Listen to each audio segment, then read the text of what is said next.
मित्रों, आज हम भारत के सर्वोच्च न्यायालय जो निजता के अधिकार को लेकर लगातार सुनवाई कर रहे हैं उसके बारे में चर्चा करेंगे। ये नया अपडेट आया है,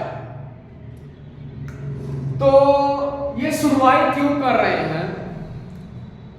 सुनवाई जो इसलिए कर रहे हैं कि सांसद के लोगों पर चिप लगाया जाता है, जो विधायक होते हैं उन पर चिप लगाया जाता है। जब आप चिप लगा रहे हैं तो जाहिर सी बात है जो विधायक सांसद का मौलिक अधिकार है उसका उल्लंघन तो हो ही रहा है, इसमें कोई दो राय नहीं है। उनके मौलिक अधिकार का तो उल्लंघन हो ही रहा है। तो बताइए, तो ये कॉन्स्टिट्यूशन के तहत जो प्राण एवं दैहिक स्वतंत्रता की बात की गई है उसका तो उल्लंघन होगा।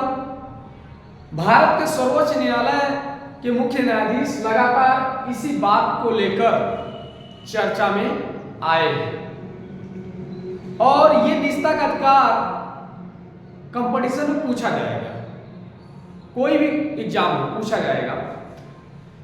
यहां पे अब देखो, ये जो निजता का अधिकार है इसे मौलिक अधिकार के रूप में भी जाना जाता है। मौलिक अधिकार है ये जो है। अब प्रश्न ये बनता है कि मौलिक अधिकार कब बना ये? तो ये 2017 में भारत के सर्वोच्च न्यायालय ने अपने एक आदेश के अनुसार इसे मौलिक अधिकार की श्रेणी में शामिल कर दिया है। और ये जो निजता का अधिकार है ये निजी जीवन से जुड़ा हुआ है कि आप किसी भी व्यक्ति के निजी जीवन में हस्तक्षेप नहीं डाल सकते। अगर उसका निजी मामला है तो आप उसके बारे में नहीं जान सकते हैं। यह शारीरिक के तौर पर भी जुड़ा हुआ है। अब ये जो निजता का अधिकार है ये किस आर्टिकल के तहत आता है? तो ये निजता का अधिकार आर्टिकल 21 में आता है, यानी आर्टिकल 21 में प्राण एवं दैहिक स्वतंत्रता के बारे में कहा गया है। वो जो कॉन्स्टिट्यूशन है, जो संविधान है, वो गारंटी देता है व्यक्ति के निजी जीवन को लेकर। और आप जानते हैं, और इसी आर्टिकल 21 में निःशुल्क शिक्षा की बात की गई है, शिक्षा के अधिकार की बात की गई है, स्वास्थ्य का के अधिकार की बात की गई है।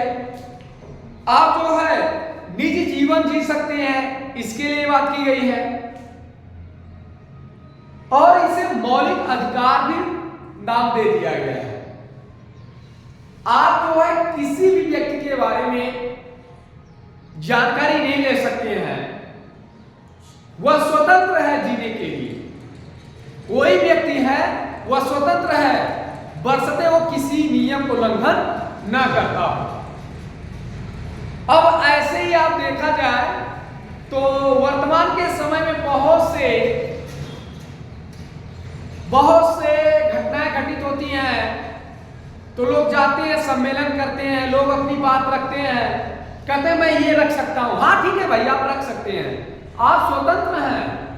और वो स्वतंत्रता जो आपको मिली है वो आर्टिकल 19 के तहत मिली है कि आप अपनी बात को रख सकते हैं, निरायुक्त सम्मेलन कर सकते हैं, आप भारतीय राज्य के किसी भी क्षेत्र में जाके रह सकते हैं, स्वतंत्र है रहने के लिए। और ये सब आपको जो मिला है ये आर्टिकल 19 के तहत मिला है। तो हम आपसे बता देना चाहते हैं कि निजता के अधिकार को बहुत ध्यान से दिमाग में रखना है, क्योंकि आने वाले विगत वर्षों में बहुत बड़ा क्वेश्चन बनता जाएगा। पहला तो क्वेश्चन ये बनेगा कि बताइए जो निजता का अधिकार है उसे मौलिक अधिकार कब बनाया गया? निजता का जो अधिकार है वो मौलिक अधिकार के रूप में कब जाना गया? तो निजता का जो अधिकार है वो मौलिक अधिकार के रूप में 2017 से जाना जाता है। 2017 में भारत का जो सर्वोच्च न्यायालय है वो एक अपना व्याख्या देता है और उसी व्याख्या के तहत निजता के अधिकार को मौलिक अधिकार मान लिया जाता है। अब ये भी बात बनती है, ये बताइए जो निजता का अधिकार है वो किस आर्टिकल के तहत आता है? तो जो निजता का अधिकार है वो आर्टिकल नंबर 21 के अंतर्गत आता है। इतना तो आपको फैक्ट जानना होगा। और इसी निजता के अधिकार में आप देखेंगे स्वास्थ्य का अधिकार, शिक्षा का अधिकार, फिर उसके बाद जो है आपको किसी शारीरिक बात की जाए उसके अधिकार के बारे में कहा गया है। यानी जितने भी अधिकार आते हैं वो सब आर्टिकल नंबर 21 में आएगा। लेकिन हमने आर्टिकल 19 की भी लिखा हुआ है, तो आर्टिकल 19 के बारे में कह दें कि आप अपनी बात को रख सकते हैं, आप स्वतंत्र हैं, आप जो है किसी भी जगह जाने के लिए स्वतंत्र हैं, बशर्ते आप किसी नियम का उल्लंघन न करते हो। यदि आप किसी के नियम का उल्लंघन नहीं करते हैं तो आप स्वतंत्र हैं। आप पब्लिक प्लेस पर जाने के लिए स्वतंत्र हैं, आप मंदिरों में जाने के लिए स्वतंत्र हैं, आप जो है खेल के मैदान में खेलने के लिए स्वतंत्र हैं, बशर्ते आपके खेलने से किसी की स्वतंत्रता का हनन न हो। यदि किसी की स्वतंत्रता का हनन नहीं होता है तो आप खेल सकते हैं। आप जाएंगे ग्राउंड में खेलेंगे और आप खेलते हुए अगर किसी के घर में शीशा फोड़ रहे हैं, आप खेल रहे हैं और खेलने के वक्त जो आपकी बॉल है वो चली जाती है, किसी के शीशे को तोड़ देती है, तो क्या यह स्वतंत्रता आपको दी गई है? नहीं दी गई। आप किसी का नुकसान ही नहीं कर सकते हैं। तो आज हमने बहुत बड़ी पॉइंट लाया हुआ हूं मैं, और मैं आपको ये बताना चाहता हूं कि ये वर्तमान में बहुत अग्रसर है, बहुत तेजी से अग्रसर है, इसके बारे में जानना है।